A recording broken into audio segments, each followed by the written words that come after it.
I believe it's used in terms of those devices that handle radioactive materials.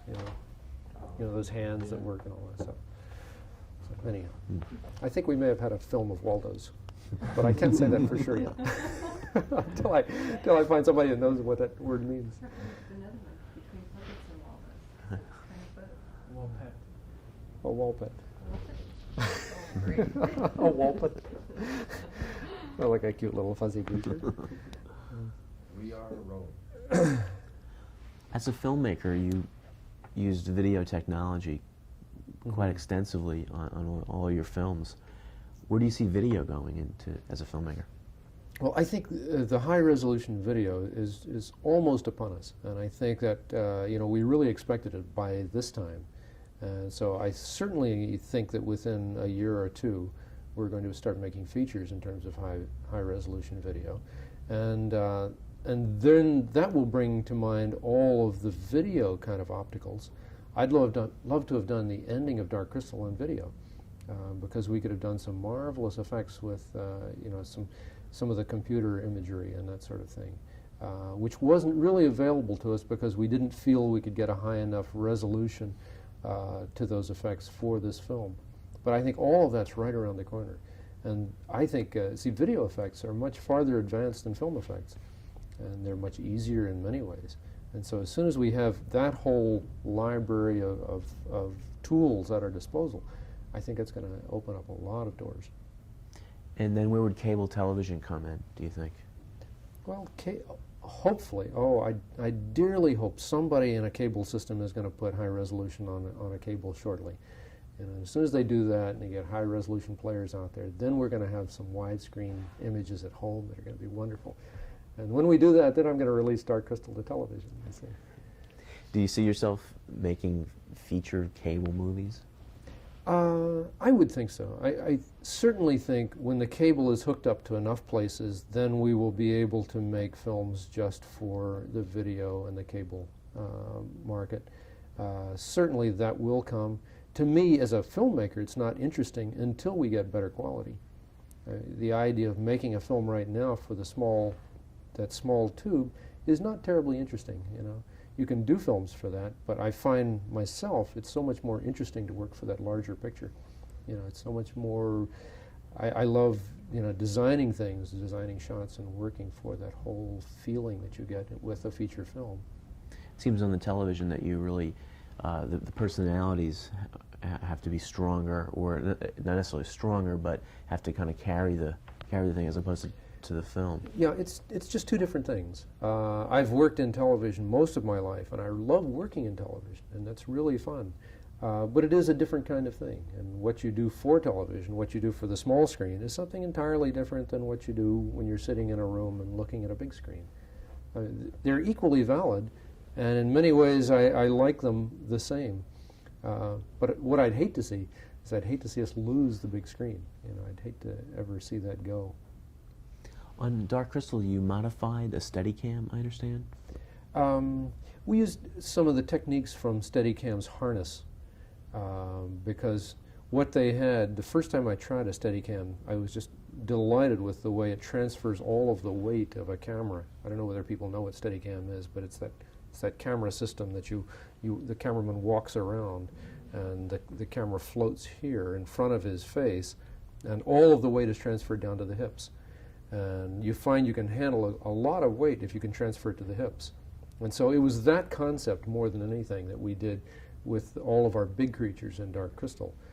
If a person is carrying the weight, instead of carrying it on his shoulders or anywhere up in here, if we can get the weight down onto the hips, then you can work inside a great deal more comfortably. You can stay there a lot longer, and the basic movement is a lot better. What kind of work did you do with George Lucas's Industrial Light and Magic operation? Well, ILM did all of the matte paintings in the Dark Crystal. There were about a half dozen, which I thought were extraordinarily good. They just did a beautiful job on that. That was really all that they did for us. Most of the other effects were all done in England. That would include the castle? No, the castle was actually a model, and that was shot in the studio in England. So the model and all of those effects were done there. And I understand that Lucas contributed the suggestion of an opening narration. Actually, maybe not so much the opening narration. He had several really good ideas. He screened the film Midsummer. Gary showed it to George, and they talked about it a lot that evening and came back with several really nice thoughts. We took one little section of the film that was about 3/4 of the way through and moved that up the front, and the narration from Jen, George was also suggesting. Were you under any pressure at any time to make the Gelflings completely human as opposed to giving them that kind of dog-like, puppy-like quality? Well, there was no pressure from anyone but ourselves because we were the ones that were doing this from the beginning, and Lou Grade, who financed the film, never put any pressure on us, which was very nice. I appreciated that from him. But we talked a lot about how to go about doing these, the main characters that we knew were going to be the thread throughout. And we went through a lot of different kinds of thoughts and designs because these characters could have gone anywhere from sort of very cute and impish looking quality characters all the way to real people, and we talked about using children, as the main characters. The children I didn't like because we really wanted this whole thing to take place on another planet, and it's not realistic to have live, normal human beings on another planet. So that we sort of rejected on just the theory of it all. The concept of it really wouldn't handle that. We went from the imp characters, which I think probably could have been more lifelike, more lively. They would have had a lot more animation within their faces than the design we chose. We chose a design because we felt it was it gave Jen and Kira sort of a classic kind of beauty. It raised the film sort of towards a more mythic kind of film, which is it was just a choice, and that was the choice we took.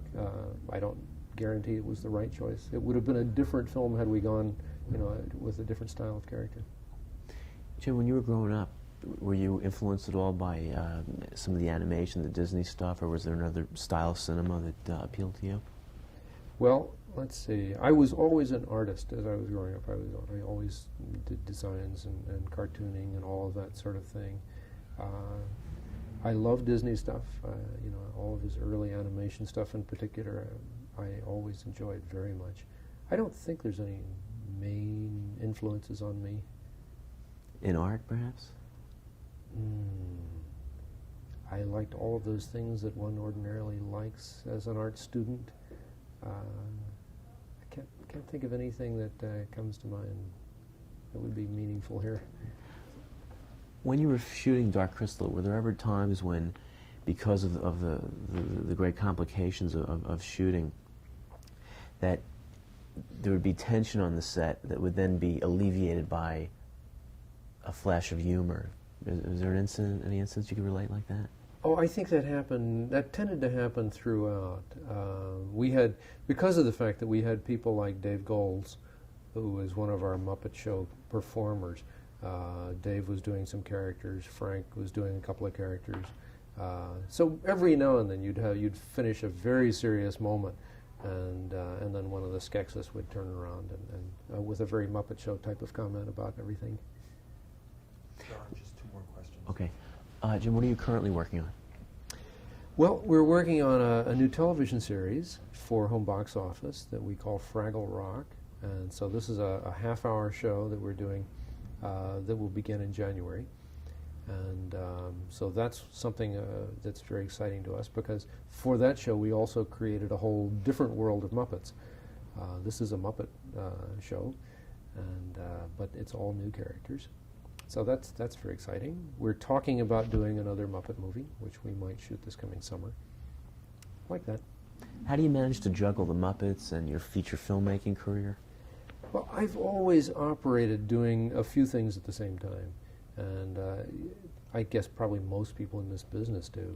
So all the time we were doing the Muppet show, we were either working on a Muppet movie or the Dark Crystal.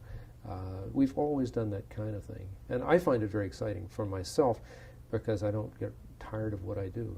I work in one capacity for a while about then it's time to jump over to another job and do another kind of thing, which is, to me, is just fun. Thanks a lot for being on the show, and best of luck with Dark Crystal. Thank you.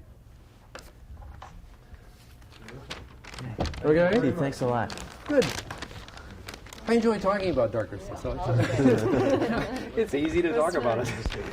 Can we ask one favor? Sure. Can the crew get a picture taken with you? Oh, of course. Yeah, you want me to take it? So you Oh, can that'd all be get it? wonderful. Oh, great. You know, when is this going to all be together? I hope next week will be. I'd like to get it. Okay. I hope Because I was- get it for Saturday for the Christmas show. Focus Oh, it. great. Let's do it. I just have to bring my editing machine in for an overhaul today, and I get it back tomorrow. That was just when I was talking about Fraggle Rock, and it goes on the air in January. And every now and then somebody said, "Yeah, but this show's going to be on in February." You know, so I wasn't sure. Oh no, it'll be on 4 times a week also, the show. Great. We're on, in fact, today at 3 For a o'clock, year. we're on Thursday, Saturday, and Sunday. We're an independent company. We rent our own airtime on Manhattan Cable. Really? We produce our own programs. Great. And we have local storekeepers that sponsor us. Nice. So you're being brought to Manhattan Cable by Cufaro's Pizza, Aldo Gusto, the finest Italian restaurant on the west side, and One Woman Antique Clothing Store. Lovely. Oh. And all the bar Couldn't do mitzvahs better. and weddings that we do. It's huge. Right. That's great. You know, it's so nice that people can make programs like that. You know, I'm very excited about cable in general, just because it's opening the whole thing up. You know, I've been battling the networks for so many years. You know. Well, I was in the film business as an assistant director with VJ and left 2 years ago. John Right here. did a feature last year. He's trying to direct. $300,000 low budget each movie. Great. Very good. Here. Great. What was it called? That's called Beach House. Goes That's out what in the New York radio. New Lines That's Cinema. called New Lines Cinema. So we've just done 20 major film directors. You're in my spot. And our fingers are crossed. HBO is looking at the shows now. Because we'd love to get the extra coverage to be able to do it. Sure. But we're all learning video. That's the best thing. And Bill's learning to a talk with to 644. filmmakers like yourself. It's just, you know, Don't click it till you're ready. I and I know will. for the people that tune in, Then I'm gonna response start. would be And high resolution video just it's right around the corner. We thought it, you know, people Real close, because it's. people thought they'd be real using it close. Like, already. you can pretend I'm a Muppet. always gets there. Yeah, I'll get that instead. There we Can you hold that? If we get up a little, maybe? Yeah. Is it good enough? Actually, yeah. Gentleman in the back, a little that way. Just a little. Okay. I'm probably Cheese. burning up here. Are you? One more for good luck. One more. Some more coverage. Okay. Terrific. Thank you. Great. Is there clips that we could use? Yes, Roberta? Rogers and Cowan. Would have it. Would Samantha? Did they set this up with Right. Samantha? Yeah. Yes. You wouldn't have like behind the scenes footage at all. Well. The descriptions There and is stuff. some. Is that there's really available? not any available, honestly.